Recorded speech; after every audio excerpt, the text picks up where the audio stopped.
Hey, this is Dennis. It's Thursday. I don't know if I told you, my daughter talked me and my wife Violet into going all solar. So they're going to be here today and tomorrow putting up the solar panels, getting it all hooked up. I guess I can show you some of it. I talked to them. I'm trying to stay out of their business. They're up there getting it all ready and prepped for solar panels. And I'll show you, they've got their truck with their van.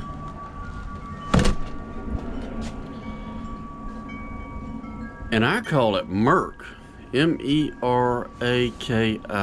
I don't know if I pronounced that right, but so anyhow, I just got through feeding the sheep too.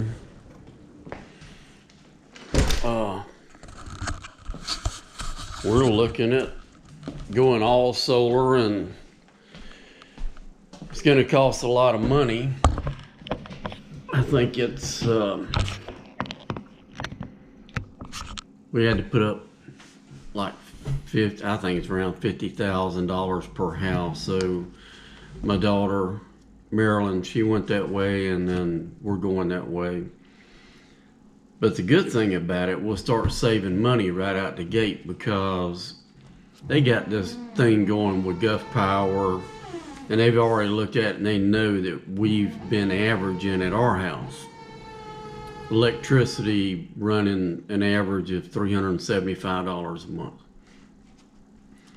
So with this, right out of the gate, we're going to be paying back this loan at around $280 a month. So we'll be locked in. There'll be no increases from Gulf Power. So actually, instead of power coming from Gulf Power, we're going to be sending power, using what we need here and sending power over to Gulf Power. So actually, I'm thinking Gulf Power is going to be making money off of us. But hopefully you can hear me, and we'll get on in the Word. And it's like my channel, I call it Walking with God by Dennis Payne. So I pulled the prodigal son, came back, been walking with the Lord 15 going on 16 years now. Came back as a prodigal son. And to me, that's been the secret, is I've been taking it one day at a time. And I think that's what it's about, walking with God one day at a time. So we're going to get back in the Word, the book of Matthew. Hopefully we won't get any interruptions. We're going to start chapter 7. This is Jesus talking. It's all red letters. Judge not, that ye be not judged. For what judgment ye judge, ye shall be judged. And what measure you met, it shall be measured to you. So to me, I mean, if you put out this much, then that's what's going to be put back on you. And it's talking of judgment. And why beholdest thou the mote that is in thy brother's eye, but considerest not the beam that is in thine own eye? And I think that's goes to the heart of a lot of religious hypocrites, people that are in the church, that they want to point out your weaknesses, but they're not looking at the larger sin that they have. You know, I mean, they're like in denial. I even had and I'm not judging her salvation. She says she's a Christian. I wanted to say so-called Christian. She says she's a Christian. And I'm not judging her salvation. But she told me since she got saved that she's never sinned. And I told her, I said, Lord, you don't even need Jesus. You can just do it on your own. So, but I think the fact of the matter is we've all sinned and fallen short. And we need to do our best. And if you fall short, ask God to forgive you, get up and keep on walking with the Lord. Or, how wilt thou say to thy brother, let me pull out the mote out of thine eye, and behold, a beam is in thine own eye. So, again, here to me it would be like inside the church, Christians, whatever denomination you're going at, it's like somebody saying, let me get that little splinter out of your eye, when they've got a big old board in their eye. I mean, they need to get their self straight. But no, they're the policemen out here. They want to go out and beat up all the other Christians. Jesus says here, thou hypocrite, first cast out the beam out of thine own eye, and thou shalt see clearly to cast out the mote out of thy brother's eye. Give not, okay, this is getting ready to go into something different right here. But anyhow, it's talking about, Jesus starts out, judge not that you be not judged. Well, personally, I judge everything down here on this planet except whose name is written in the Lamb's Book of Life. That's above my pay grade. And I think through Adam and Eve there, eating of that fruit, we were given the knowledge between good and evil. And I judge between what's good and what's evil. And with the Lord's help, I'm trying to do the good and not the evil. But I just don't go there when it comes to trying to judge somebody's salvation. That's up to Jesus Christ. Then we come to another thing here that I think is really important. You know, a lot of, how can I say it? A lot of Christians think we're just supposed to be a doormat for the world. And I don't, you know, we need to show them God's love. But we don't have to be a doormat.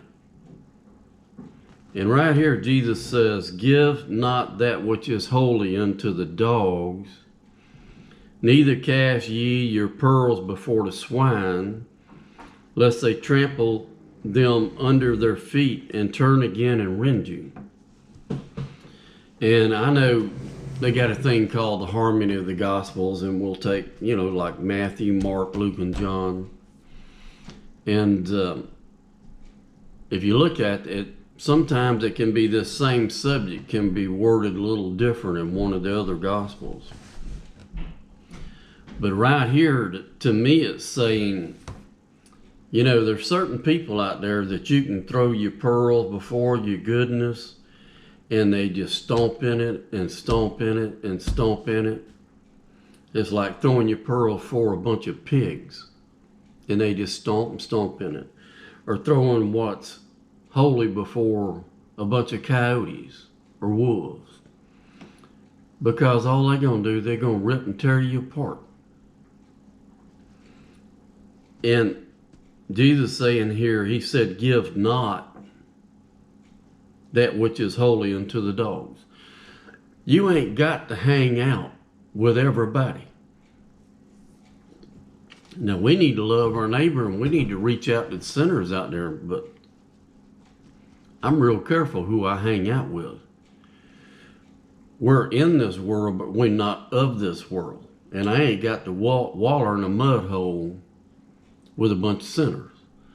I thank the Lord that he's gotten me back this last 15, 16 years on a straight and narrow path.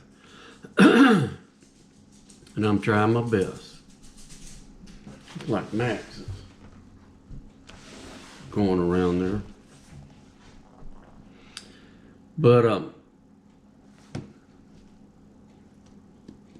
going back on that, no, I don't think we have to throw. Jesus said that, give not that which is holy unto the dogs.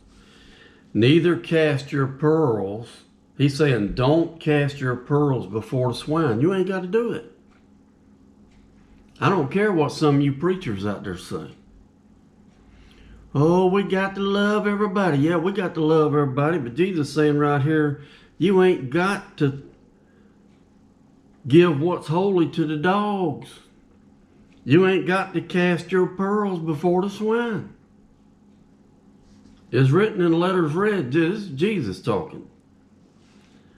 And Jesus says, lest they trample them under their feet and turn again and rend you. Because these wolves and coyotes and these pigs, they'll just trample in all your goodness. It says right here, they'll turn and rend you. They'll turn and tear you apart. So that's how I see it. According to the Word of God, this is a letter read and Jesus talking.